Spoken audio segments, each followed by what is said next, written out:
કાયા એટલે વિભાજિત થયેલું જોડવામાં આવ્યું છે. આ સંસારમાં જ્યાં પણ તમે શરીર જોવો ત્યાં બે હિસ્સા છે, જોડાયેલું છે, સ્ત્રી અને પુરુષ. એટલે મનુ અને શત્રુપા બેની પ્રાપ્તિ થઈ. બ્રહ્માજીનો એક ભાગ મનુ હતો, એક ભાગ શત્રુપા હતો. અને આખી સૃષ્ટિ છે એ આ અર્ધનારીશ્વર છે. જ્યાં પણ તમે શરીર જોવો ત્યાં અર્ધનારી અર્ધપુરુષ, પછી કીડીથી લઈ અને કુંજર સુધી. હું ભાઈઓને કહું, આપણું આ શરીર છે ને એમાં જમણો ભાગ જે છે ને એ પુરુષ ભાગ છે અને ડાબો ભાગ છે એ સ્ત્રી ભાગ છે.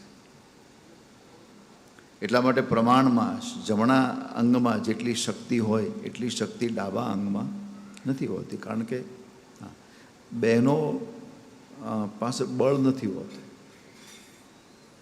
આ પરમાત્માની રચના, પુરુષ પાસે બળ હોય છે, બહેનો પાસે આત્મશક્તિ હોય.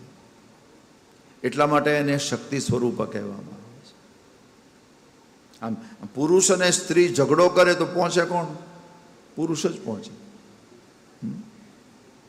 પણ એથી કાંઈ સ્ત્રીનો મહિમા ઓછો ન થાય.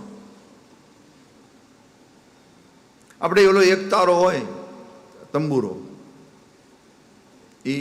એ શાનો બને? તંબુરો શાનો બને? તુમડાનો.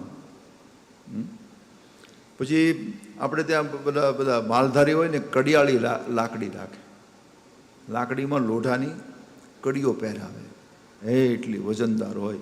એ કડિયાળી લાકડી અને આ રામસાગર બેનો ઝઘડો થાય તો પહોંચે કોણ? લાકડી. પણ એથી કંઈ રામસાગરનો મહિમા ઓછો થોડો થાય. શક્તિ સ્વરૂપ છે માતા. મુજાઈને બેઠેલા પુરુષને સ્ત્રી ઊભો કરી શકે. નર્વસ થયેલા પુરુષને,